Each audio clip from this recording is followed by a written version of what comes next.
So we'd like to call to order the Monday, April 27th ACSD board meeting. Thank you all for making this work. And we will start with introductions. Peter? I assume you mean this Peter? Yes. Peter Conlon? Great. Brittany? Brittany Gilman, Business Manager. Caitlin? Caitlin Steele, Director of Teaching and Learning. Victoria? Victoria Jetty. Peter Burrows? Peter Burrows, Superintendent. And we will start with introductions. Peter? I assume you mean this Peter? Yes. Peter Conlon? Great. Brittany? Peter, you might want to mute Betty.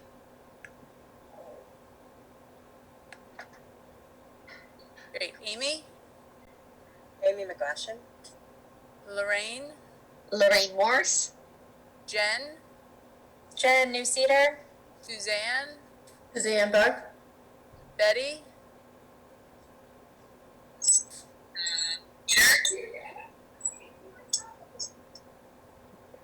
I'll introduce Betty as Betty. Let's see, Vicki? Vicki Wells, Director of Student Services. Davina? Davina Desmarais. Mary? Mary Gill. Jory? Jory Jacobite. Great. Okay, super. At this time, and Peter will help a little bit here, an explanation of process. It's the opportunity for our community to make any public comment. Peter, I don't know if you can see on screen since you're the host, so I'm going to turn it over to you, I believe, to kind of manage the process. And we did provide directions for the public if they want to provide public comment. They sign on as an attendee. They have access to be able to talk. We won't see their video of them, but we will hear them. There's a raise hand feature as an attendee, and so the directions stated they should raise their hand. I can then select them, allow them to talk, and then unselect, and they are muted again. So that's kind of the process we're using. We do have one person who would like to provide public comment, and I will allow her to talk. Okay, Barb, are you there? Can you hear me now? Yeah. Okay, cool. Thank you so much. I'll be really brief. I just wanted to give you a heads up that I did send a letter to everyone. Over the last month, I've been listening to all of the audios or the videos, and I hadn't been involved as much. And one of the things that I really wasn't able to find on the website at all was subcommittee minutes. I know that you have them because I saw the latest agenda from March, and it said that they were approved in two of the subcommittee meetings that were held. And so I looked at the open meetings law, and subcommittee minutes and agendas do in fall under that. And it seems to me that it does need to be posted on the website somewhere, and maybe I just couldn't find it. So I identified some references and put about, like 3 different points in there that I would just really like clarification on a response. You don't have to respond this moment, but it would be nice to, so I sent a letter as opposed to just doing comments here because you don't respond at all, and basically requesting a response at some point on the policy and the procedures that's in place, and maybe I'm just missing something, and it would be awesome to have that clarified, and for others as well. Great, thanks, Barb. And I will make sure that we get back to you with a response to that letter. as well as we'll add that to our FAQ so that others would be able to have access to that information also. Okay, thank you. You're And very welcome. I put the, I attached the Secretary of State's guidelines on open meetings so that you don't have to look it up. So I figured I'd try to make it as easy as possible. Great. Thank you very much. Anything else, Peter? Nope, that's it. Great. So next on the agenda is a motion to approve minutes of March 9th. I will move that we approve the minutes of March 9th. Second. Great. All those in favor? Aye. Any nays? Any abstain? Great. Was that Amy McLaughlin that seconded it? Yes. Thank you. Perfect. Super. Next on the agenda is to approve the ACSD bills. So for that, I think I'm going to turn it over, Victoria, to you. Yeah, unfortunately, I've got Chip on the phone who he can't get in. When he goes on the link, it keeps telling him he's the host. So Victoria, if, just real quick, I think there might be a link under that says, like, you're not the host and enter as an attendee. Yep, so he did that, and now Okay. he's in the process of trying to enter all the information they want for being an attendee. Is that right, Chip? I can try to resend him a link. Let me send him a link to his email now. It just says my email address. This is my ACSD email address has not been used as a Zoom account, which I have before because I did it with the other. Right. Well, we can hear him this way, so that worked great. Chip, they're asking for the bills. I don't have the numbers in front of me. Do you have them? All right. I will. They can hear you because I've got you on speakerphone. If you want to just do them. I will go ahead and do that. I'm very sorry. I don't know what the problem is. I'm not that stupid, but that's the way it is. I have 5 readings of bills dating from the first is on 3/16. Read by you, and I think Victoria, you and I read them all, correct? Yes. Yes, okay. I'm not going to give all the numbers. I will get the numbers to everybody, and they can enter them in the minutes. It's a little bit crazy. The second one is 323. The third one is 327.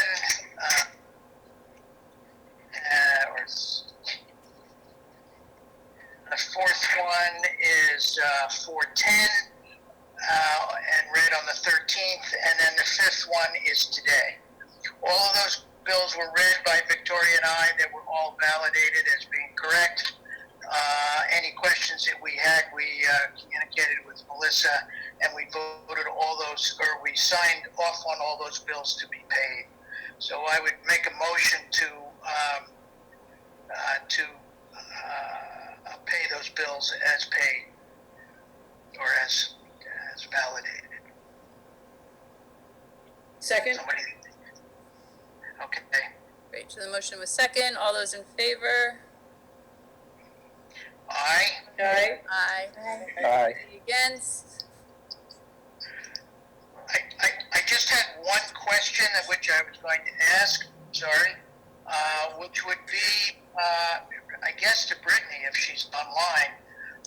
Some of those bills are related to certain things like counseling service and other types of counseling procedures, including certain transportations.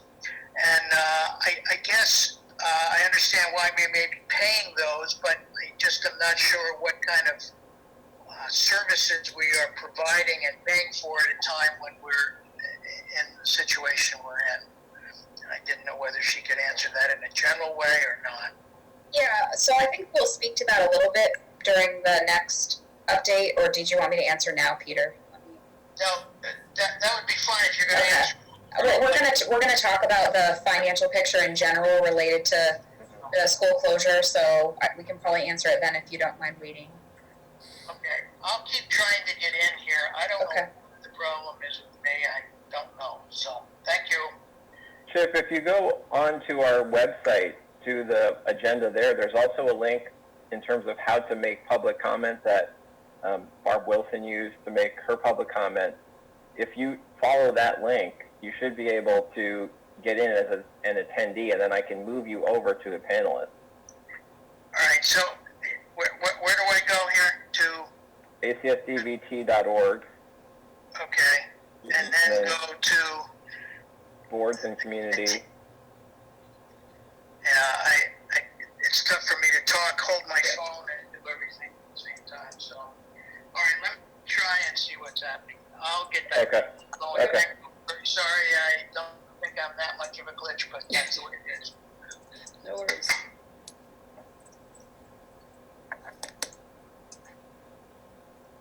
Okay. Great. Okay, next on the agenda, report of the superintendent. Peter, we will turn this over to you. Great, thank you. So before we launch into our two topics under my report, I just wanted to just kind of give an overview of where we are and kind of how I see things from a kind of a high altitude, both I think the district and the community, and I think we realized during this really unusual life event that the separation between district and community doesn't really exist. They're kind of one and the same. And I think we've seen that with the work that we've done with food service, with the social and emotional support that we provide families, with the cohesion I think that schools bring to the community as a whole, and looking at what it does to a working family when you're now parenting, teaching, and working from home, which our staff and our teachers and our community members are having to deal with. So it's been pretty revelatory for me just seeing things that I think I took for granted and seeing what schools, how integral schools are to almost every facet of what we do. We had an incredible ramp up in responding to the pandemic and getting our educational model up and running. And, I think probably in the first couple of weeks there was a lot of tension, there was a lot of stress, but I think what's kind of ruled the day throughout this entire, 5 or 6 weeks that we've been in this has been people rising to the occasion and making space for other people. And, in a lot of conversations I've had with people, they talk about how challenging it's been to have, to have all the kind of competing interests of their kind of personal and public and just kind of the impact that the pandemic has had on kind of like how they're living their life and how it relates to school and education. But I think overall, when I look at the work we've done from March, probably the 12th, we started to really see that this was coming and started putting the pieces together. We're now, I think, in a for the situation in a pretty good place, and people continue to step forward and want to help. And we're trying to do a lot. I think we initially went into this really wanting to sustain normal and what we see as normal in terms of teaching and learning and the supports that we give to students. And all of us experienced a lot of tension and challenge in moving from having our sights and our values really set on providing everything for every student, which is what we're constantly striving for, and realizing that in this situation we have to do what we can we're not going to be able to do everything. We have to accept that, and we have to keep working to make it better for this period of time. We're going to talk about this when we get into the educational funding challenges ahead and talk a little bit about the continuity of learning plan. I think for the most part right now on April 27th, our staff and community have settled into, we can do this for another 6 weeks and get to summer. We know what it's like. We're now into week 2 of the continuity of learning plan. We're starting to hit our stride a little bit. I think the place we're in now is thinking about seeing what's happening nationally and knowing that things aren't just deciding to go back to normal on June 15th, and we're going to ease into summer, and then next year is a fresh start. I think we're at a point right now where we're really needing to start thinking about longer than this next 6 weeks to the summer and the fall. And I know in national groups I'm a part of and statewide, that seems to be becoming more in the fore in terms of the conversations that we're having and the work that we're doing.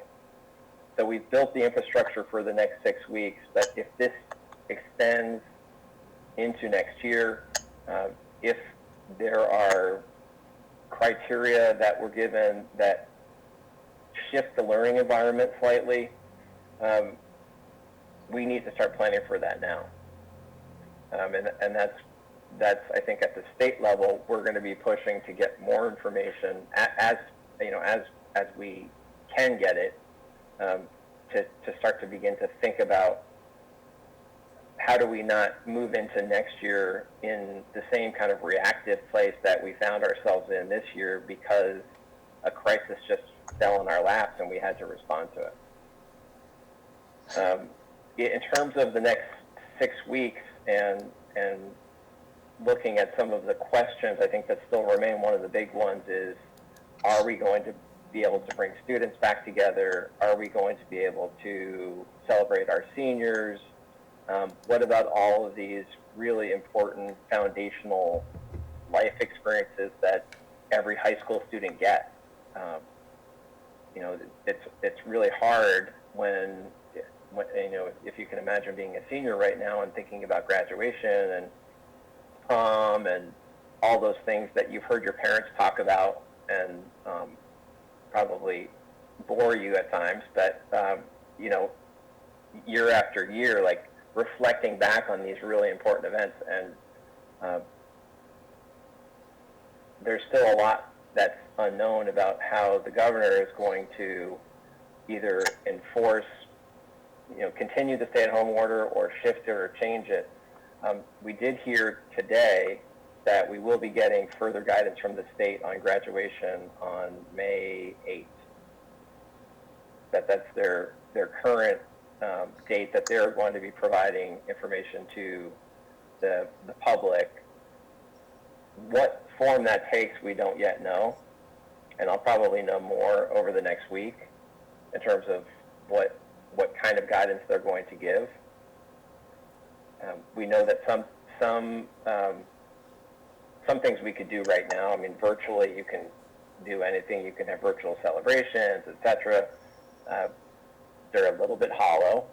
They're not really kind of what we want. So we'll be working, over the next week or two, and the high school has been communicating twice a week with families, letting them know that they are still waiting to get guidance from the state to determine what we can do. Things have been lessening. As you know, the order has changed twice over the last week, and we now have teams of 5 working together instead of teams of 2, which was the initial change to the order. So I think we're moving in a hopeful direction compared to some states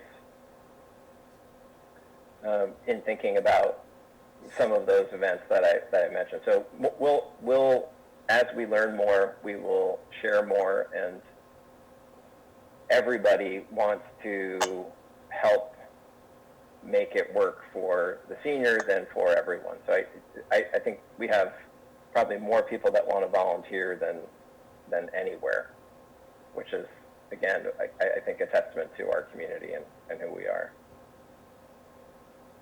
So I think it's probably good now to move into the ed funding, unless anyone has any questions about kind of state orders, graduation, things like that.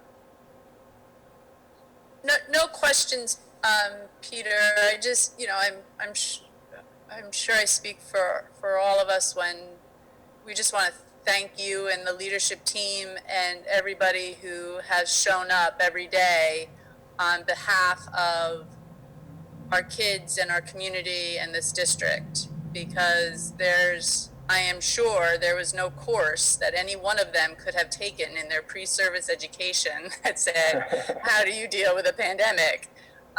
In thinking about the instructional environments that we create for our kids. And, this is uncharted territory. And so we just want to thank you and your leadership team and the compassion and empathy that you have brought to the decision-making process. We don't always get it right, but we do our best in bringing those types of attributes to the work. And so thank you very much. Yeah, it's been incredible to watch it and see what people bring every day in really challenging times. Yeah. Well, thank you. Yeah. Jen has her hand up. Jen. Thank you for saying that. It's, as a parent and a school board member, it's been super interesting to watch it all unfold. And I wonder if any of you on the leadership team have had the opportunity to actually sit in on some of these remote classes and class meetings being taught. I have not, and I'd love to. Yeah. They're very fun, especially depending on the age level. They can get pretty interesting. Yeah, I mean, you see it as a parent as well, from that perspective. The teachers are doing such a marvelous job. They're managing. You can imagine, we're struggling with technology. The kids are obviously better at technology than we are, just because they've sort of grown up with it. But these teachers had to instruct these kids how to conduct themselves on an online chat. Starting from square one. It's been remarkable to see it happen, and the plans that come through are super clear and easy to follow, and it's helping my young boys be able to feel like they're accomplishing things and have some interaction, and it's actually been a really good experience as a parent. So it's been really nice. I'm really impressed. Awesome. Victoria. Just wanted to let you know that Chip is on the phone listening through my computer. He was unable to get access. I don't know what the problem is. I had no problem with Zoom cocktail parties, but here I am. Thanks, Chip and Victoria. Yeah, thank you. Great. Okay, Peter, go ahead. Sorry. Okay. So first agenda item here is the financial outlook, and just kind of wanted to talk briefly about where things are with ed funding. I'm also going to have Brittany share a little bit, and then I think probably Peter, even though he's not one of our employees, if we could ask him to also speak from the legislative standpoint about kind of what he knows. He's right in the center of some of these conversations. That would be really helpful. So as you know, I sent a few things to all of you, just updates from both legislative updates and other articles regarding the ed fund and some of the challenges that we have ahead in terms of funding. A number a few weeks ago was 89 million loss in revenue, which will wipe out the ed fund reserves and leave a $40 million deficit. I think that number has changed over the last couple of weeks, and given the fact that there is concern about taxes and people paying taxes, there could be a much higher revenue shortfall than just what we can see right now. Brittany's going to talk a little bit more about the local impact in terms of our budget and what we're doing and how we're positioning ourselves to respond to the changes. Peter will also, we've got a negotiations conversation for later in the evening too, where we'll talk about it from that context as well. You can see, it's interesting when you look at the fallout that happened last week with Vermont higher ed and the discussion around potentially closing some of our universities.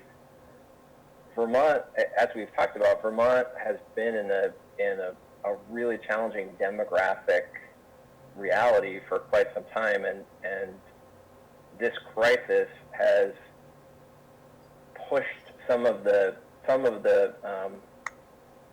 places where we were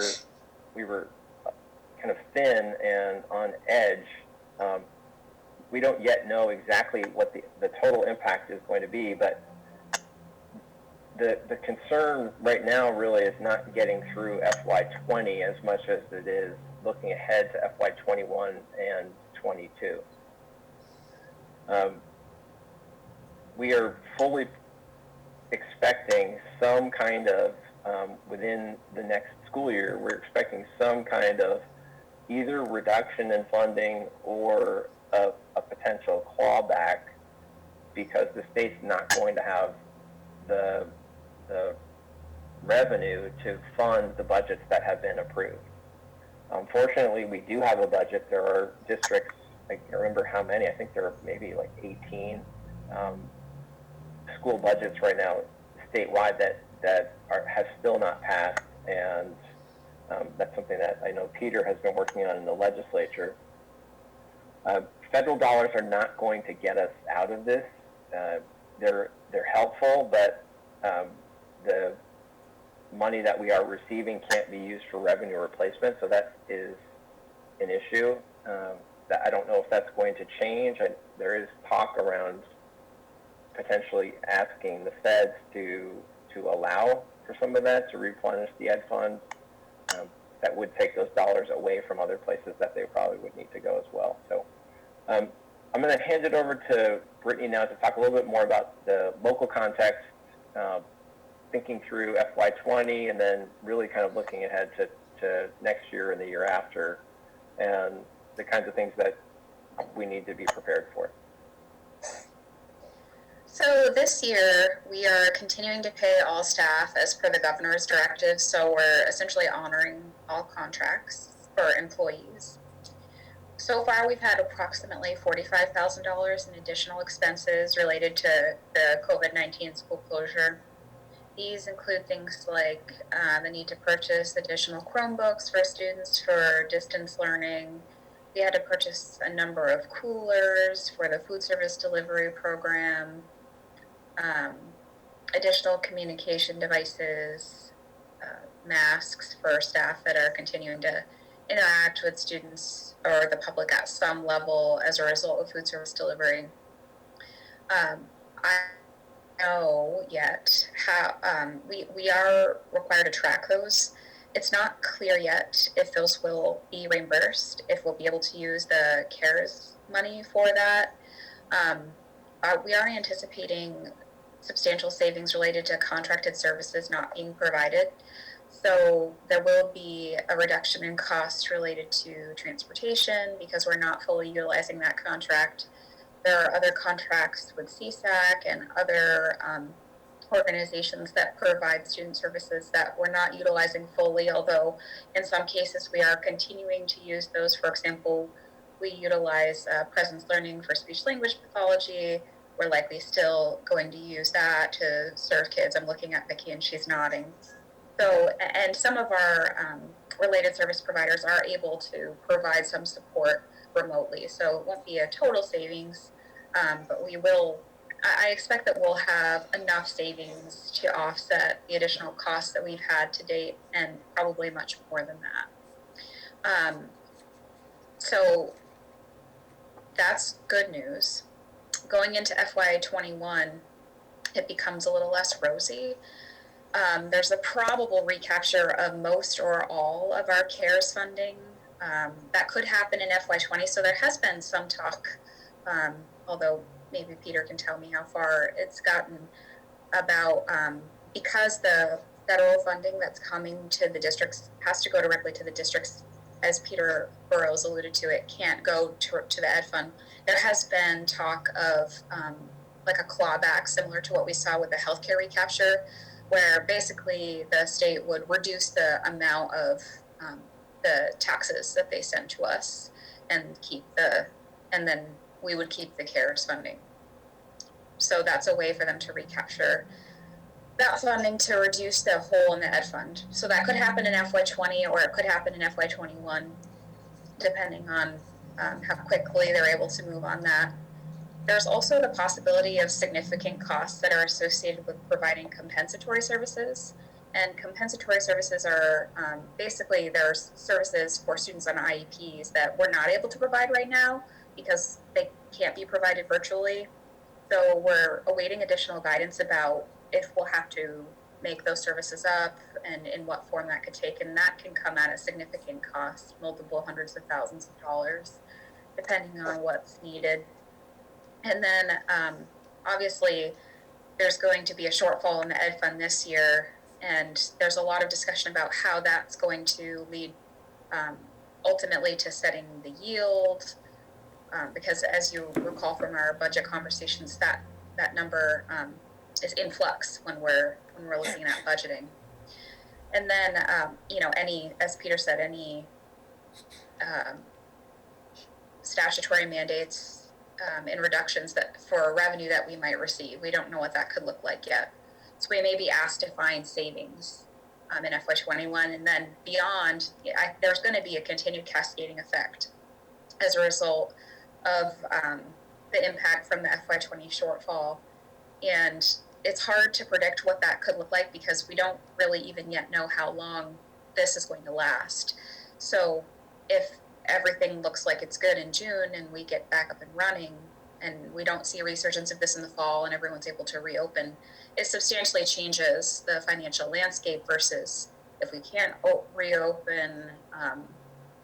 So it's hard to know how that will impact it, but it's safe to say that this isn't going to be a one-year fix, that we're going to feel the effects of this for many years, given that there was already such there were such constraints and everything was pretty strained as it was. One last thing is there has been some discussion about reserves and the use of reserves. So statutorily, Vermont school districts are not allowed to carry unassigned fund balance, so undesignated reserves. So all of our reserves are assigned. They're designated to our education reserve and our capital reserve. Some districts don't have any reserve funds at all. They use all of their funds to decrease the tax rate every year. So there has been some conversation, although it hasn't gotten legs yet as far as I know, about changing that to allow districts to have unassigned fund balance so that when we run into things like this, that it's not an immediate deficit situation for people. I'm not sure also if there's going to be conversations about requiring us to utilize reserves, unassigned or not. So that's another thing that could potentially be on the table.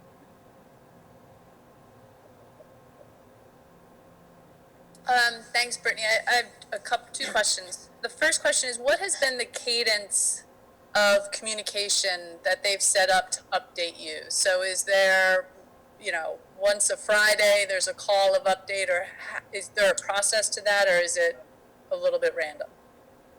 Yeah, so we get, excuse me, we get daily updates from the AOE. They go through Peter primarily. So most of the communication is coming down through superintendents. And the daily updates are less now. There's less change. We, as business managers, have been getting very little direct communication. It's all going through superintendents, and Peter's great about forwarding those to us, but we haven't had much directly. So Peter, have they, clearly there's 1,000 things that they could be updating everybody on, but from a financial perspective, this is going to need obviously acute attention. How do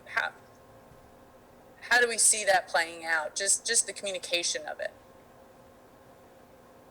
I think it's the way it's been communicated thus far, and I think kind of the ruts and pathways in Vermont are such that you have the VSA working, the Vermont Superintendents Association, working to define the problem.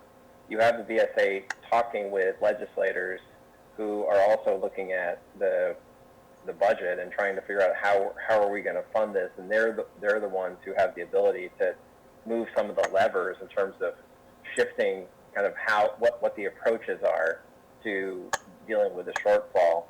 And then you've got the AOE that are in the mix as well, who are kind of like through memo. There are lots and lots of memos that we get. Are trying to respond to the situation daily and taking information from the legislature or from the VSA or other places and sharing that with the field. So I think in terms of the financial communication that we're receiving and how it's being dealt with, I would say it's less systematic and more sporadic at this point. But I think it's been primarily trying to figure out what is the problem, how big is the issue, and I think it seems to me like we're honing in, and Peter, you probably have some insight here. It seems like we're honing in on the size of the problem right now, but it goes back to what I shared at the beginning of my comments, and that we have no idea how long this will be and what the cascading impacts will be of, will our unemployment rate go back to 2%, or will it stay at 11, or, there are so many other factors, I think, involved that the long range vision for the financial issues are really, I think we're still in this kind of between, we know a little bit, but we don't know enough because we don't know where the end is. Yeah, no, and I can appreciate that. And Peter, Colin, I don't know who or how to, and I'm sure folks are thinking about this and are bringing great consideration to it, but in a time of crisis like this, as soon as we can establish some cadence to consistent communication that these teams can be expecting, it just kind of sets a great, playing field for them to at least operate on. So I don't know how that gets influenced at the legislative level, but that's the one thing you can control in an environment where you can't control anything. So I'd be happy to step in and kind of talk about it at the state level right now. So everybody remembers all schools are funded by the state through the collection of property taxes, sales taxes, rooms and meals taxes, lottery earnings, and it really, our $1.8 billion that we spend statewide, about a third of it is traditional property taxes, your house and 2 acres.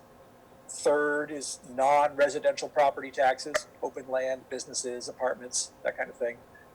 And then a third is the mix of sales tax, part of the rooms and meals tax, lottery. There's a few other things that flow in there. And as you can imagine, the revenue from the non-property taxes is plummeting. Meanwhile, those businesses that collected sales and taxes and rooms and meals taxes in January, February, were given a delay to remit those. Normally they'd remit them in March until June or July. And that's assuming any of these businesses actually have that money. And there's a good chance that they don't.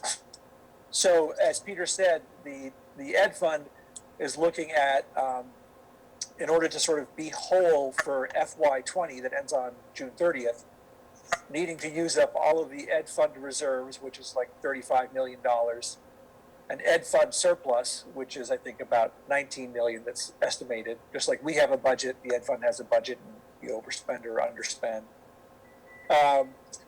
And that's still not enough.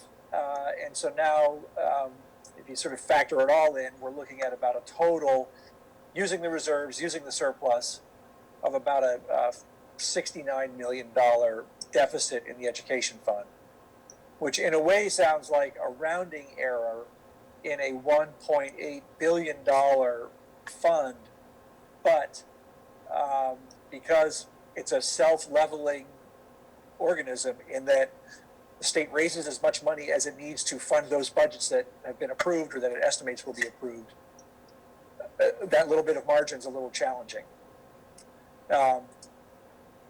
So that's kind of the look at FY20. Just carry forward, and that's for 3 months of time. Carry that forward for 12 months of FY21, where on top of the reduced consumption taxes, because people aren't going to have money to spend, we're going to have people who can't pay their property taxes. And how does that get covered? We're going to have businesses that can't pay their property taxes. Maybe they close. And so, it's a little, the thought is that's going to be more in the somewhere between $100 and $200 million deficit range. And so how do you address that? The state has the power to sort of claw that money back. Well, what's the result of that? It just raises property taxes. And at a time when people can't pay their property taxes, that seems like a self-defeating measure to take. Mary, you asked a good question about communication. The fact is at this point, the legislature is almost solely focused on solving FY20 before it turns its attention to FY21. And we still don't know how to do that yet. I think it's very likely, as Brittany pointed out, that the small amount of CARES money that's going directly to supervisory unions will be taken into account when state funding for education is sent out, probably be deducted from that as one measure. But everybody, every government across the country is awaiting more guidance or revised guidance from the federal government with the absolute hope that this money can be used for revenue replacement. Vermont has already received $1.25 billion. And, that's getting spoken for very quickly. We got hospitals that have been losing money hand over fist because they've cleared out all their beds for an influx of COVID-19 patients that have failed to show up. They've suspended all elective surgery, so that's been all revenue that they've lost. So they've got hundreds of millions in losses. We've got the ed fund. We've got $25 million to just keep the state colleges alive. So it can get spent quickly.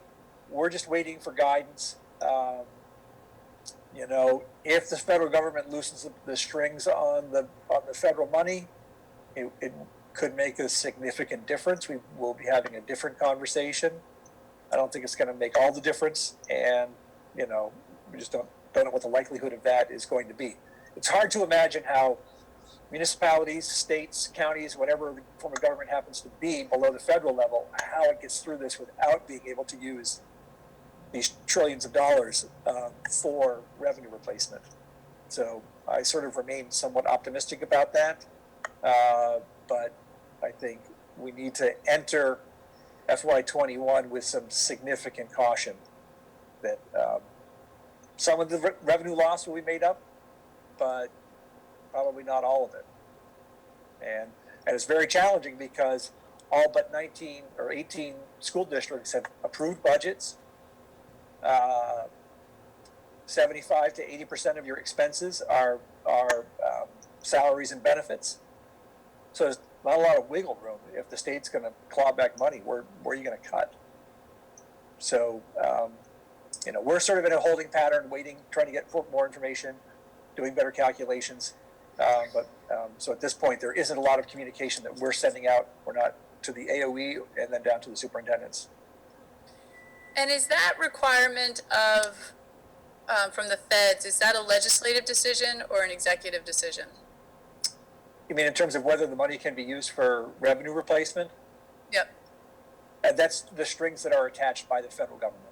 It's really But is that a legislative decision? So would the legislature have to approve that, or is that an executive order? I think it came from Congress. Okay. So Congress, yes, Congress can undo those strings.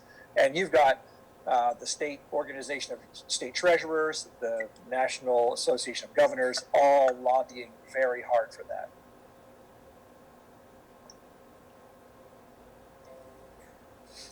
I think realistically, when we think about FY21 and then FY22, like Peter said,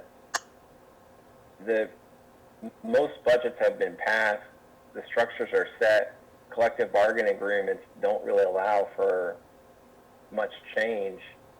So my sense is that the real concern is FY22. There's going to be, FY21 is going to be very challenging, but in terms of the setup for FY22 budget is kind of what I'm thinking is going to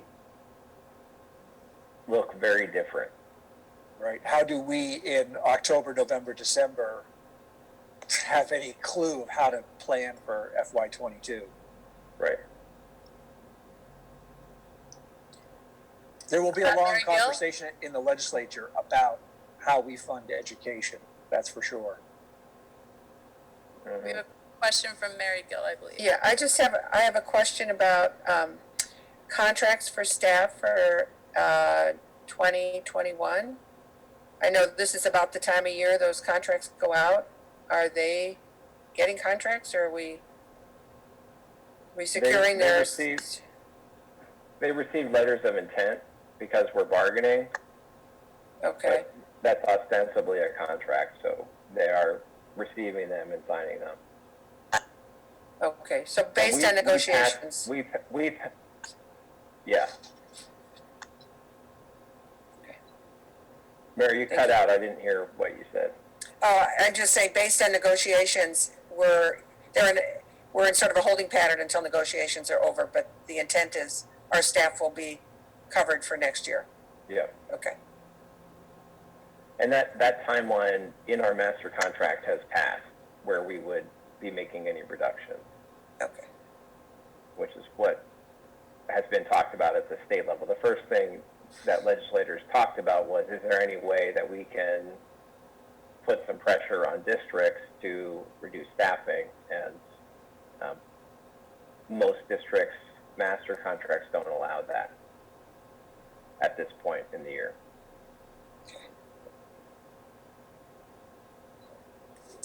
Great. Any other questions or comments? All right, Peter, well, thank you. Yeah. Next on the agenda is the report of the board. We have the continuity of learning, I think, is on there. Oh, sorry. So I talked a little bit about this at the start. We are in week 2 of our continuity of learning plan. The break, I think, was helpful for people, but it also came a week after we had unveiled our big plan, and we're just starting to catch a rhythm. So I think it was kind of a mixed blessing, but we are now back, and I think we're in a pretty good place in terms of teachers understanding the systems. As I mentioned earlier, it was a really, really fast ramp up, and we had that maintenance of learning period, which was a little over 3 weeks, where, as a teacher, you can imagine it's pretty hard you're right in the middle of a unit, and you're you're covering all these different things, and then all of a sudden everything stops, and you can only look back. You can't look forward. And so we did a lot of learning as a system, over that first month in getting our communication system set up and making sure that everyone was okay and safe and connected. But we also kept the learning going to a degree.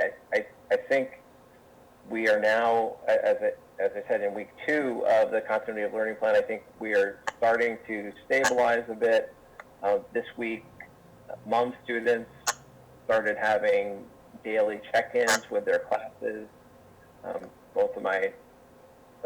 Two of my 3 kids are at MUMs right now, and so they started their classes today. And that happened the week before break at the high school. So we're now kind of in the system, so to speak. And given the constraints that we're facing, hi Bob. Given the constraints that we're facing, I think we're in a good place. I wanted to hand it over to Caitlin and then to Vicki to talk a little bit about some of the specifics around the plan, and then we can answer any questions that you all have. So I'm going to share some colorful slides that sort of reiterate a lot of what Peter just said about how and what. Whoa. Chip's here. Chip's with us. Hi, Chip.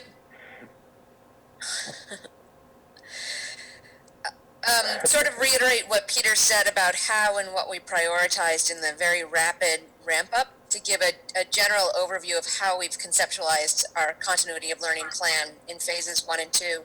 And then I think that I'm sure that Vicki will have more details to offer around the complexity of offering student services from a distance. So this is, despite the last 6 weeks of Zoom meetings, this is my first time doing a screen share, so let's see how this goes.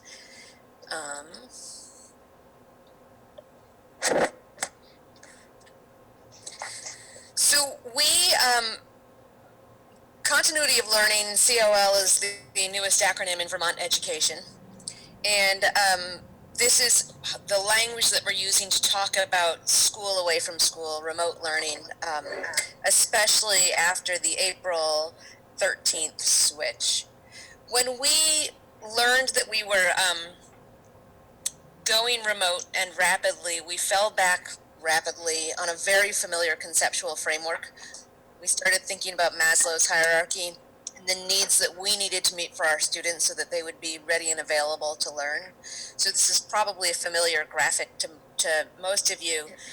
It sort of assumes that before we can get to deep learning, esteem, and self-actualization, we need to make sure that our students have a solid foundation of physiological safety and love and belonging needs having been met. So first, do they have food? Do they have water? Do they have shelter? And then what about financial security, which feels like such a huge issue in this pandemic context? So we used this, again, for educators, this is such a highly familiar conceptual framework. We use this to just start thinking about how do we move to remote learning rapidly. This graphic is leaning on the same concept but showing it as a dynamic model that is a little bit more flexible in time. So I use this as the framework to frame these next slides. So first, considering physiological needs, we're thinking about communication of systems and services that families could access to meet their basic needs. And then in terms of safety, we wanted to communicate about what we knew and who are the reliable sources of information for COVID-19, for social distancing. How would our families continue to access the services that many of them utilize in schools? So access to school nurses and counselors and clinicians, some of the services that we provide that really wrap around students and families to make sure that they're do all that we can to support their general wellness. We wanted to provide them with access to resources that they might be able to connect with by expressing a need within their schools. And then as we were ramping up online learning, we really wanted to address this issue of internet safety and what it means to keep your students safe in the context of remote learning. And then the next, so again, this is sort of the third tier on that hierarchy, this love and belonging needs. Our students really need to experience friendship and social groups and the sense of community that they experience in schools. So when we're thinking about moving school out of the buildings, we're thinking about continuing a sense of group belonging through virtual class sessions, considering social activities that are appropriate in this context, and also we've spent a lot of energy really connecting students to technology to close that gap. So those three tiers of the Maslow's hierarchy were what informed the first of three documents that we have published. This one, it'll link here, I'll just give you a snapshot of it. This is the continuity of education plan. That was, you'll notice the COL acronym didn't exist yet at this point. So this was the continuity of education plan that we published for our families and community on March 20th. It really addressed first food. So how would families access our meals program? How would they access our groceries program, and what were the other resources that they could access if they needed support around food? It addressed health and wellness and community resources right here, right? So this was all about talking to families talking to children about COVID, how they could access their ACSD support services, and other places that they could go for help if they needed it. Those were really the biggest priorities. We talked briefly about our learning platform in that, and we outlined what we knew at the time about student services and special education requirements in this remote context.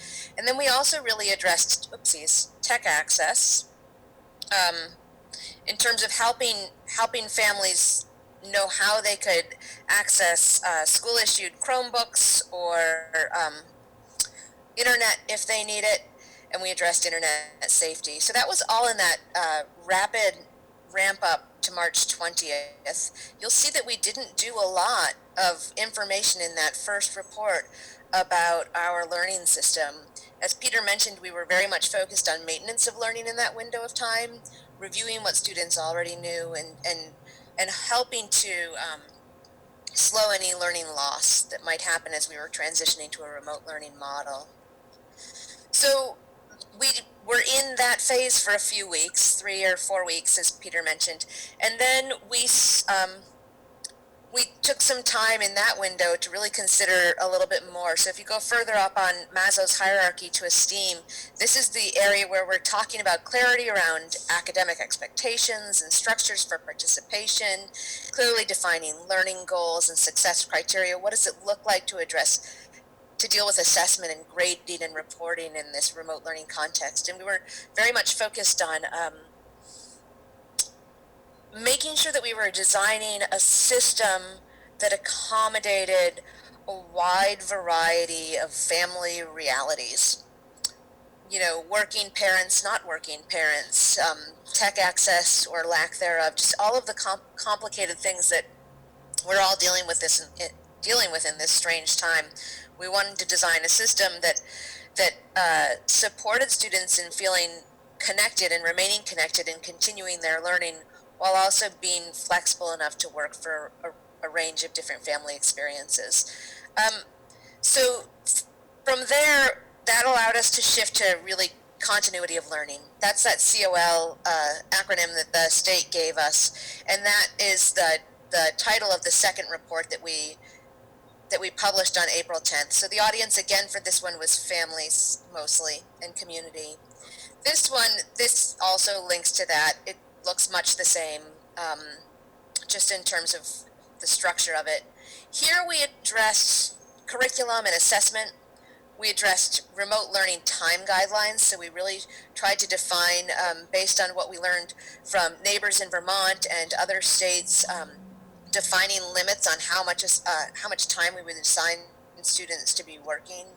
We laid out the parameters around attendance following guidance from the Agency of Education. We give a very brief update on student services, and we had, between the two, we had published online tech guidelines for families and students, and a separate document, tech guidelines for educators. So this document just really pointed people back to those resources and let them know how they could get support if they needed it.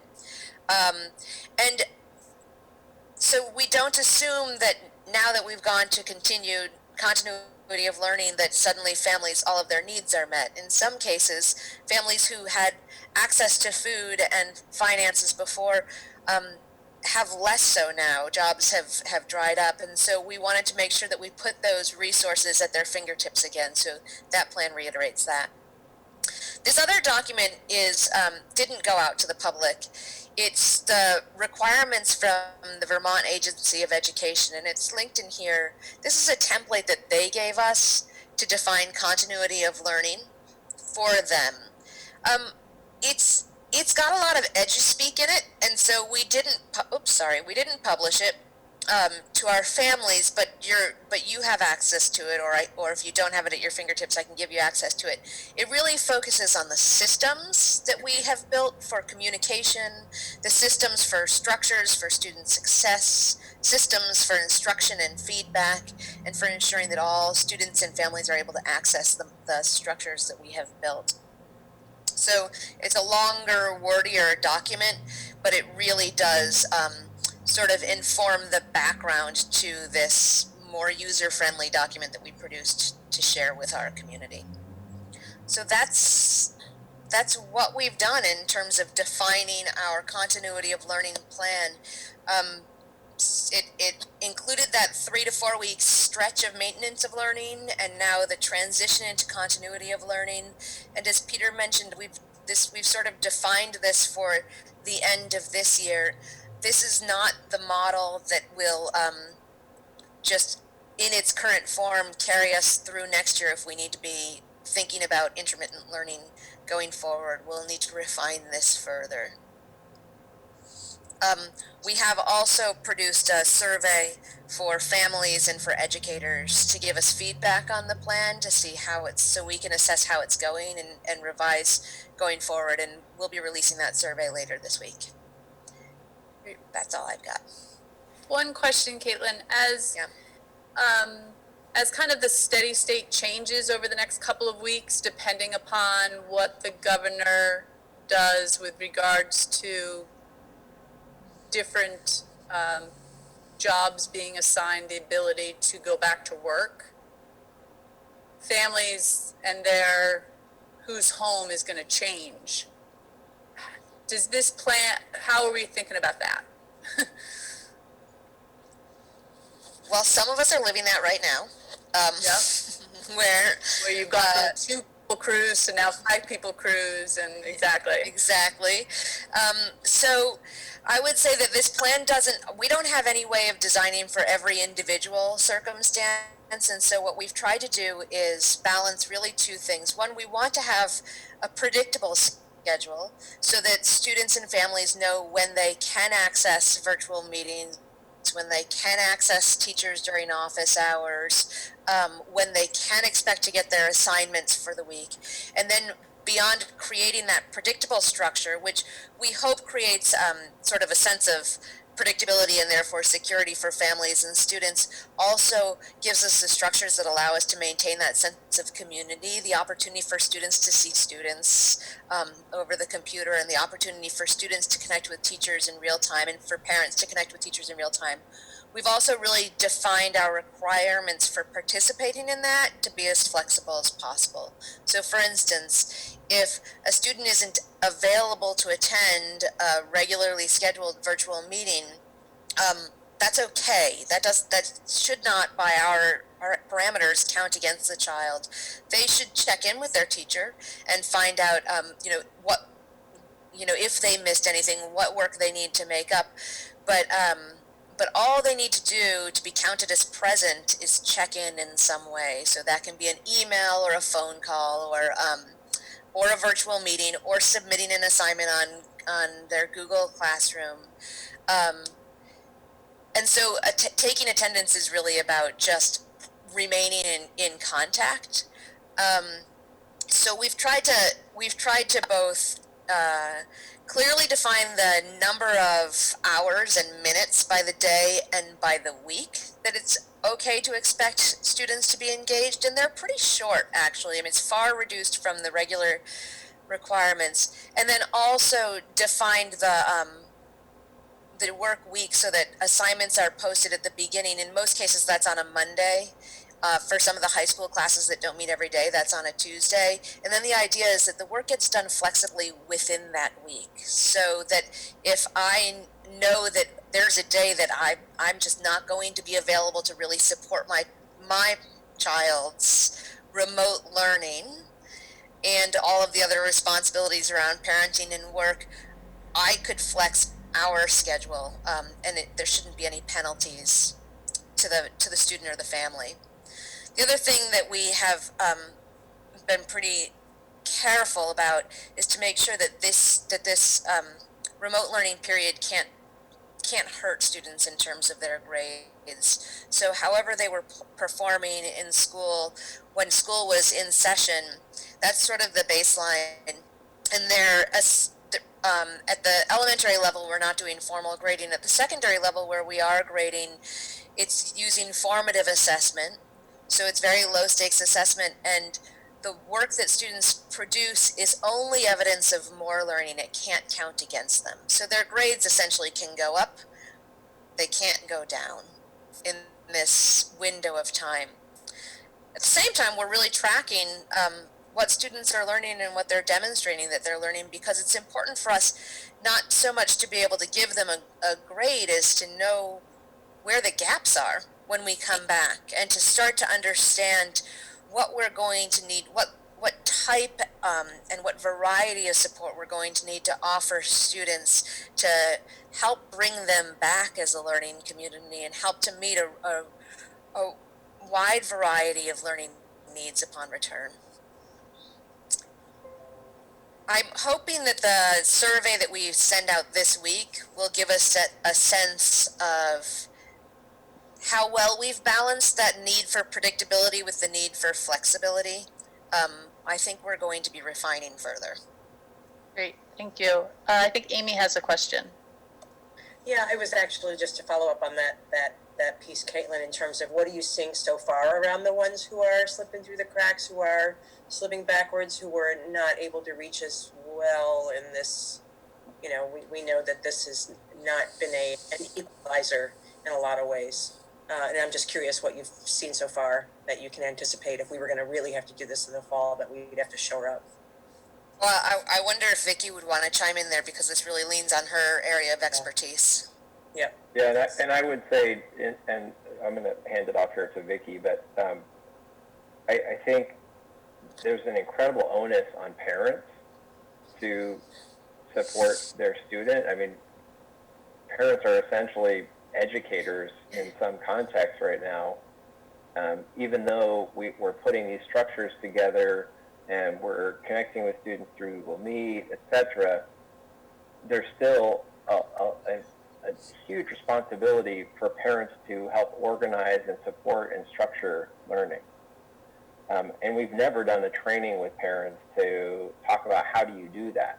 So I think many have been thrust into this new role, and I think in terms of the gap, we don't have the data yet to say, because as Caitlin mentioned, we're gathering formative assessment data, we're keeping learning going. I think where we probably are going to start seeing some of that gap will be in coming back, hopefully in the fall, and expecting, if you look at some of our benchmark assessments, looking at reading scores and math assessments and other assessments, I expect that we'll see a greater degree of separation than we normally do. We already have this issue, right? Like, this is not a new issue, but it's being highlighted in a way that, frankly, is incredibly troubling, and hopefully will force us, I think, both as a district and as a greater, it's a societal issue too, that we look at education with renewed focus and don't lapse back into this is the way I learned, and therefore this is the right way to learn. Vicki, do you want to share kind of some of the work that we've been doing to support students, and also some of the challenges I think that we face as we think about legislation, you know, some of the requirements that a district have in terms of supporting students in this context? So I think the first thing that I want to start with is kind of going back to when I gave my presentation at Cornwall Elementary School, and we talked about the need to really shift our system of services and look at what our comprehensive system of services looks like, and that it needs some pretty significant paradigm shifts and some changes. We have just changed completely the system that we are providing to kids. And so moving forward, really taking a look at what do we need to shift when we come back into brick and mortar, and really start thinking about how we best meet the needs of all of the kids. So I think, you know, Peter is absolutely right. We have had some significant gaps within the district prior, and they're growing because of this. So a couple of the pieces I think that are important for you to know is that I have been meeting on a regular basis with the Council of Special Ed Administrators. That's a national council. They are meeting with OSEP on a regular basis, the Office of Special Ed Programs, and we're getting, I think, some pretty good information. It's not always timely, but we're getting it in terms of what we need to be doing. I also meet with the AOE on a regular basis with their special ed team. And so I think where we are in terms of IDEA and implementation is, first and foremost, IDEA was never built with a pandemic in mind. Special education services were designed to take place in schools, in within the brick and mortar, within the four walls, and never designed to be in a pandemic, to be done by parents at home or in ways that we never anticipated. So we are literally changing our entire system of student services, changing special education. We are trying as hard as we can to walk lockstep with all of the other districts in Vermont and around the nation to make sure that decisions that are made in one place are similar to decisions made in another place. So some of the pieces that we're really struggling with is evaluations. As I have shared with you guys before, we have had a higher number of referrals for initial referrals for special education. Those numbers have continued to rise prior to the extended closure. We cannot do assessment virtually. So until we can sit down in the same room with students, we can't assess them. So we're having to hold off some of those evaluations, whether they're initial evaluations or reevaluations, those are needing to be held off. As IEPs come due, some parents are saying, we don't want an IEP meeting. If we need to, we will hold those virtually, but we're developing IEPs as if we were in session. But because we're not in session, we have shifted what we're doing with students. We've designed what are called distance learning plans for all students on IEPs. And we're looking at what are the key skills and the essential goals that students need in order to access this new virtual learning environment. So special educators have been meeting with parents, have been revising, taking the information from IEPs and revising them into these distance learning plans. We have contact logs, we have all of this information that has gone to parents and layers of documentation to show what we're offering and what is being accepted by parents. And we certainly can't offer as much as we had before. Some kids get 4 or 5 times a week for 35 to 40 minutes, and to try to figure that out in about a 2-hour school day, synchronous or asynchronous, is a little bit difficult. So we have some challenges there. There's also challenges with the funding. The money that is coming in to the state is being distributed under the same guidelines as Title I funds typically are distributed, and they have not really made a determination whether those only go to Title I schools or only for title services, or if some of that gets set aside for special education. So we're waiting to see. But I think, as I said before, that in terms of where we are in district and the processes and the procedures that we're using and the services that we're offering are in line with much of Vermont, and we haven't had to pull back on anything that we've asked special educators to do at this point. I think we're well ahead of the curve on a lot of those pieces. Brittany hit on compensatory services. There's lots of conversation going on as a nation about whether or not students who receive special education services are entitled to compensatory services after this extended break. In the past, compensatory services have only been provided if the school district cannot provide those services. Then we offer compensatory services. In this instance, we're providing as much as we can. Some parents can't access, some kids can't access, and so we're looking at what does that mean. We're also looking at our extended school year services. We don't know if we'll be able to come back in the summer and provide in-person services. We may have to offer that virtually as well. So there's still lots and lots and lots of questions around what we're doing, and we're taking it one step at a time. Every time I meet with the special educators, I start with, this is what we know now. It may change by the end of the meeting. So we're continually getting new information from the state, but I feel good about the contact that we have with the national organization as well as the contact that we have with our Department of Ed.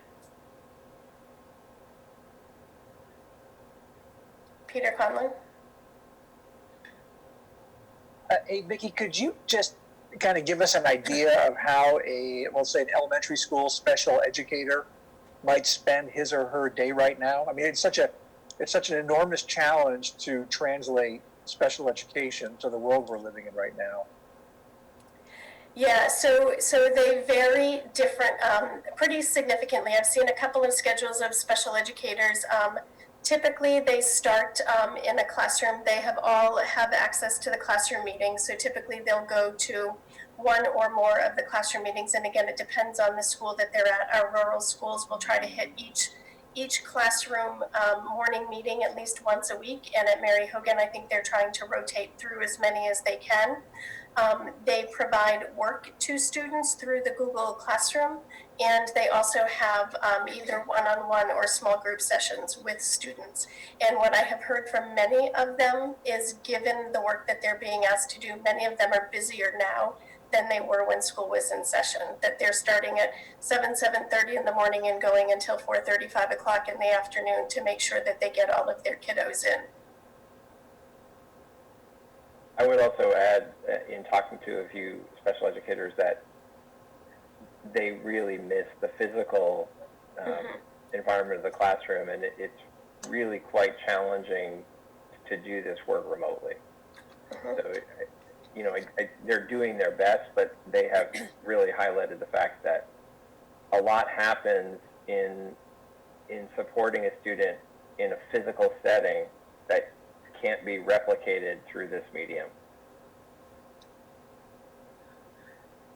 Yeah, and I would say kudos to them all. They've all risen to the challenge. We literally changed their workload, their job. We've changed everything over the last 4 weeks. Betty, I saw your hand. This might be a question for all the educators, Peter and Vicki and Caitlin. Thank you all for the work you're doing, by the way.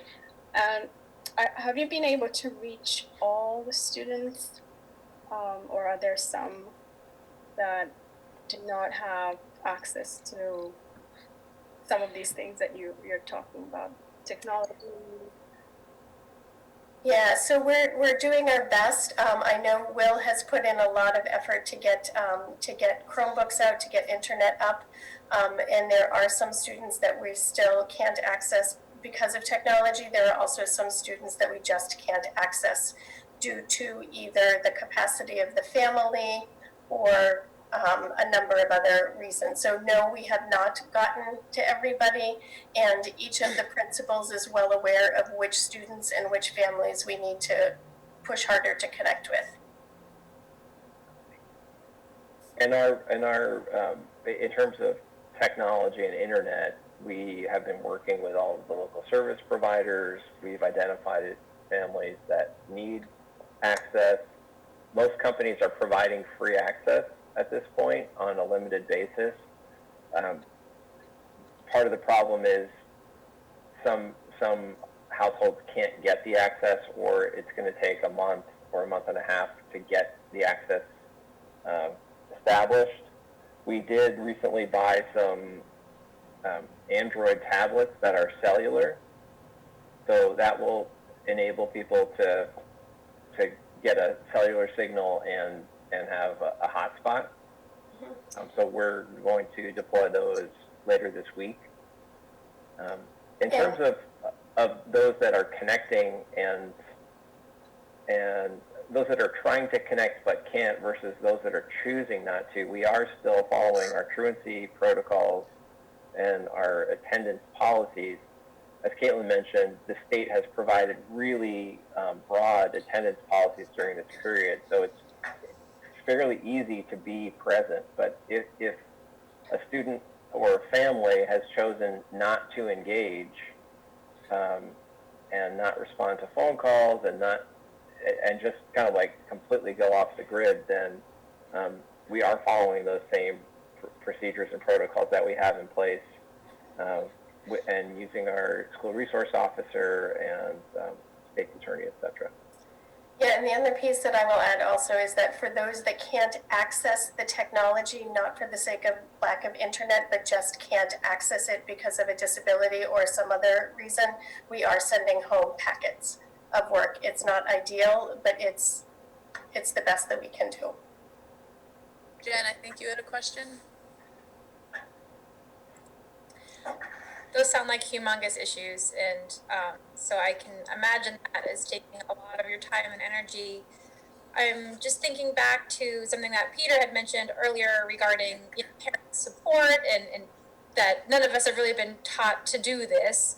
And so for the majority of families, now that you're sort of in a place where you have those big plans put in place and there's no major changes anticipated until the end of this year, maybe you're waiting to hear back on your survey. I'm just wondering if there are some supports that you have in mind for helping parents be better supporters of their children. So our guidance counselors and our nurses have been working a lot with their principals to look at what can they do to help some parents. And it may not be, right now it's mostly based on the how are you socially, emotionally well, and how do you attend to your social emotional wellness and well-being during this time. And I know that a lot of the counselors are offering open office hours and others to support parents. And we've had special educators have walked parents through how to do things online with their kids, or how to access something, or how to teach something. We have some amazing speech language pathologists, as an example, who walk a parent through, here's how you work with the student, or here's how you have them practice. I will show you, you do it, and then they do it. And they've just done some really amazing things in a short period of time. Our tech team, which has received new recruits from our librarians, which is a really nice match, has thought a lot about how to support students and families in a remote learning context around internet safety and digital citizenship, and how to access learning through technology ethically and safely.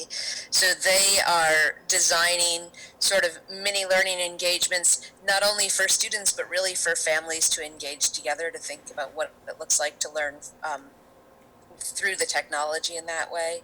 And then I also, there's really no way to get around leaning on families to provide a lot of the education support, because they're the adults with the students at this point. But we really are hoping that our teachers continue to fill that role of teacher. So that's what those predictable schedules and the office hours and the regular forms of communication are about. Is ideally the teacher really carries that responsibility for, we can't guarantee that students will learn in a remote context because there are too many factors that we can't control, but we can certainly be collecting data on setting clear learning goals and then collecting data on the extent to which the students are meeting those goals, and knowing that we can remediate some of that in the moment, but that data is going to inform how we come back together when we're back on site. It's not fair to expect families to fill in as professional educators. So some of that will happen, absolutely. But we really need parents first to be parents and first to take care of their kids as kids. The most important thing is that our students and our families are well, physically and emotionally well. I would say that also, as we look at next year, and if it is not a normal school year, and we are looking at some kind of shift, that this is something that we'll be thinking about and planning for, and really be targeted, I think, around providing support, both social, emotional, and the educational support that are necessary for a family. I mean, I think it is really important to think about this as family, as opposed to just the student at whatever age is going to be organizing all this, on their own and figuring it out. It is the family nucleus is always important. Now even more so. Chip, I think you have a question. Yeah, I think it's going to be really important to challenge the parents to be explaining what's going to be most important to them in this situation too, because a lot of parents are pretty capable, but they have 3 children to try to educate at once. And I just have I have 2 grandchildren in one district and 3 grandchildren in another, all in elementary schools. And there's a little difference in the way those parents are sort of responding to what's been happening. I haven't got into the weeds and the details, but I think it's going to be really important to try to tap those parents, especially if we have to go into next year in some sort of intermittent or the same or whatever, God forbid. But I think it's really going to be important to try to figure that out for the regular student, whether it's elementary or whether it's middle school or high school or whatever. I think they're on the front lines, and some of them feel pretty stressed by it. They don't want to lose their children, a year or 2 of education. I mean, it's hard. It's very hard. As a grandparent, I feel it, although I'm really not. I'm glad I'm not having to be on that front line, because I think this is a really stressful time. I agree, Chip, and I think one of the things that we have constantly tried to say to staff as they're talking to parents, and as I've written letters to parents and others have, is first and foremost, it's about the health and the safety and the well-being of the students as well as the family, and that students need to know that they're loved and that they're cared for and they're safe, and learning will come. And it may not be in the best form in this manner, but learning will come. But that safety and that security can be lost quickly. And so really to focus on that. Right. Yeah, and I don't know how to take pressure off of families. We talk about it a lot. As a leadership team, we really talk quite a lot about the stress that we understand that our families feel. But yeah, we are just expecting this wide variety of experiences that students are having, and we understand that it's our professional responsibility to receive our students, to support them as well as we can from a distance, and then receive them back and help to close that gap over time. And we'll invest the time. Right.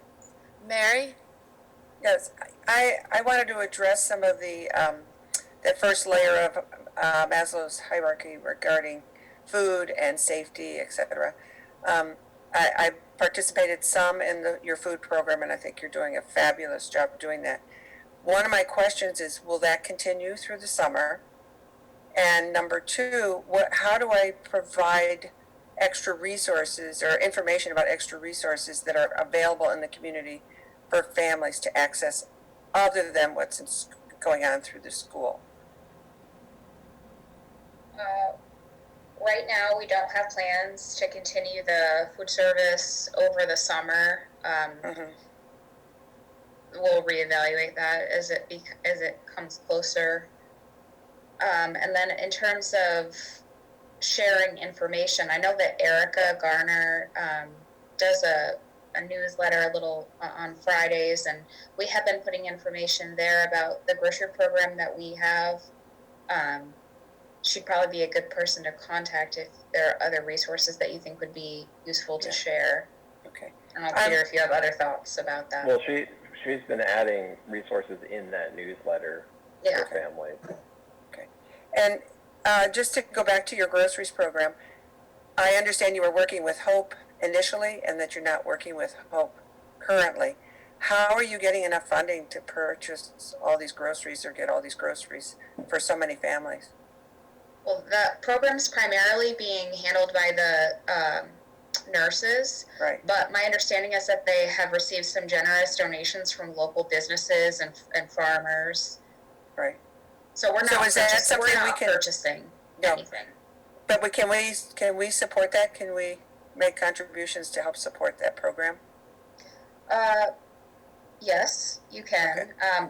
We have received some contributions actually for the food program, and you can support that by you can send a check and just note it in the memo line, and then we'll apply it appropriately. If it's for the grocery program, then we'll let the nurses know that they have those funds to spend. Okay, thank you. And I'll get a hold of Erica because I have a couple of other resources we'd like to share with her. I work through the Charter House Coalition, and we do beyond sheltering. We also do community meals and would like to provide more meals to families since the children are getting their lunches, but the rest of the family is not. So we'd like to help with that. That's great. Be great. Thank you. That's great. Anything else, Peter, on this? Thank you very much, both Vicki and Caitlin. It will continue to evolve. So the next item is the actions of the board for the committee assignments, which we were unable to act on prior. And I asked folks to send me confirmation of the committee work that they were doing and if that was in line with what they wanted to continue to do. And I believe that all committees are staying the same as they were for the past year, with the exception of a role change on the Planning and Engagement Committee, where Jen, after doing an unbelievable job in a transition time for the purpose of that committee and with the start of the facilities master plan and all that meant, is going to take a breather from her chair role and pass that baton over to the ever-equipped Amy, I believe. And she has accepted that baton with a great passion. So other than that, I believe all of the committee work is staying slated as was. Is anybody under a different impression? Because now would be the time to raise your hand. I'm not under a different impression. I just want, we're sort of in this in-between phase where we're not having committee meetings, and we've sort of passed this baton unofficially, and I'm just wondering if our committee needs to have a special meeting to have that official vote for Amy to be chair so that Amy can begin sort of behaving in that role. I'm just not sure how this works in this environment. I'm going to ask Peter Conlin for... I would say that if there's no objection to just sort of saying it so, then just say it so. But while I have the floor, yes, I will sir. echo a a great thank you to Jen and all of her work. It made a huge difference, I think, really in our did. process. Yeah. We spent a lot of time together. It's been a pleasure, really, and the committee did a phenomenal job. I'm feeling like some fresh energy to carry this through to the end with my support would be the best way to move forward. So thank you all for putting up with my pleads for more meetings and more interaction for the past few years. Awesome. Well, thanks, Jen. Thank you. So I suppose we need a motion then to enact the committee structure as it has been for the past year, with the noted exception of changing the role of chair in the Planning and Engagement Committee from Jen Newceder to Amy Bashan. Madam Chair, I don't think you actually need to have a vote on this, because I think that's one of the roles of the chair is to appoint committees. Okay. Thank you for that clarification. So in your role as our benevolent dictator, you may just wave your magic wand and make it so. Great. We have our committee. I think with Peter just stating that, we would state that the committee, by all being here, is agreeing that the chair would change of that committee. I mean, that's all that's happening. Great. Correct? Correct. Yeah, okay. Great. So the next up is as an update on the facility master plan, and I'm going to ask Victoria, in her role as continuing chair in that committee, to kind of just give an update on, the conversations that we've had with regards to where that work is, and given the current structure that we're in, how we're thinking about that work moving forward.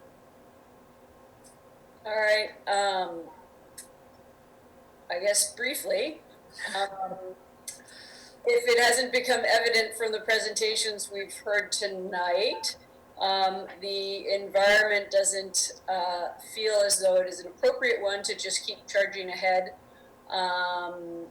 with the facilities master plan. So it is on pause. Having said that, meaning that we're not regularly in contact with David Epstein, and we are not seeking ways right now to get feedback and input from community, because we feel that that needs to be done in a live setting, right now at least.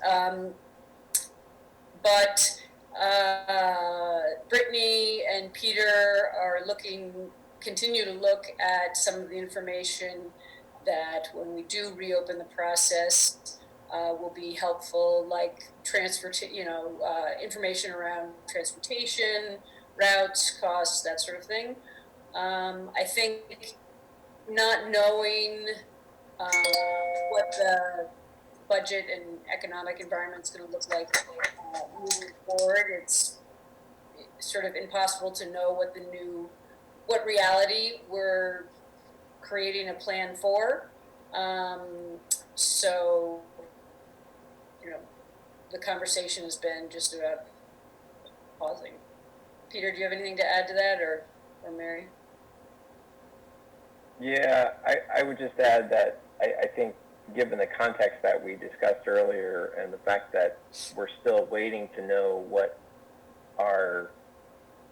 what this plan is looking ahead, and looking at our financial reality and making decisions around facilities and spending. And I think it's probably good that the board has taken the time it's taken to engage the community and look at all these facets, and has not finalized yet, because I think taking into account whatever the outcomes are of the pandemic into the thinking that shapes next steps is really important. And I think, as Victoria mentioned, engaging the public in understanding that, and I think we did a good job of that over the the winter in starting to take a look at what are the financial implications for the district 5 years away, in looking at current spending and looking at enrollment trends. I think we need to revisit that, but with this new context to really know where we are. And I think because the context right now is still taking shape, we don't yet know, where we're going to start planning from. I think the best thing to do right now is to gather the data, which Brittany and I have been talking about, and working with a transportation consultant and others to put the pieces together on those different options that were presented right before we closed school, to be able to hit the ground running when we're back, and really kind of like carry all that work forward. And so I go ahead, Chip. You're on mute. Oh, sorry. Unmute.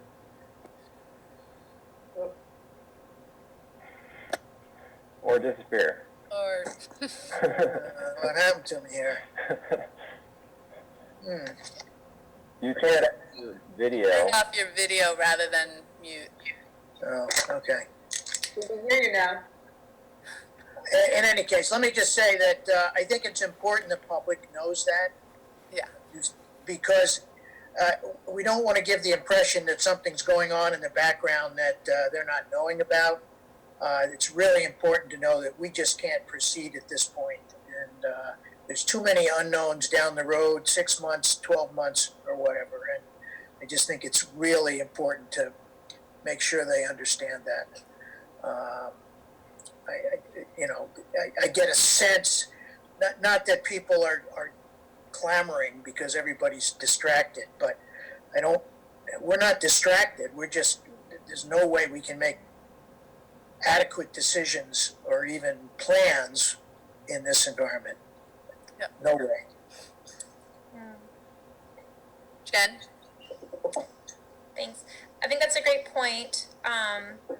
Is it something that the Planning and Engagement Committee would ask Erica to do? Is that just something that Peter takes back to Erica to put in the next newsletter? Do you want us to try to write something up? I guess just following up on that. And then my question specifically was about the one thing that the board and the administration isn't necessarily holding right now, which is the 6th grade transition. And I mean, to me, it seems understandable that they wouldn't be doing any work on it right now too. I'm just not sure if that's been communicated with them to, kind of hold off, or if you're expecting them to continue kind of formalizing that plan, or if they know that their timeline has shifted too. You're talking about, so I guess you're talking about a couple of things. I think in terms of communication, my own sense is it would be helpful to have a message come either from Victoria or from the board chair to say, here's where we are, just basically summarizing this conversation for those that aren't tuning into this meeting, to say, here's where we are in the process, here's where we left, a bit of a review of the work that we've done over the last, what is it now, 2.5 years or so? Yeah. I think utilizing Erica's newsletter and inserting an update in that goes out will be good. John Flowers also reached out a little bit before this meeting to me in email saying that he's planning on including content in an upcoming piece on this, so we can update. He'll see this obviously, and if he has any questions, I'm sure we'll reach out, but it will be public there as well. Yeah, I'll get in touch with Erica and see if I can get something on for Friday. Great. Yeah. And then on the 6th grade question. Yeah, so we haven't made any determinations on delaying any. I mean, the work that they were doing in terms of the structure and everything, that right now is on hold. How that's going to shift, I think we're going to be talking about as we've gotten everything settled in terms of the continuity of education plan. Great. Any other questions?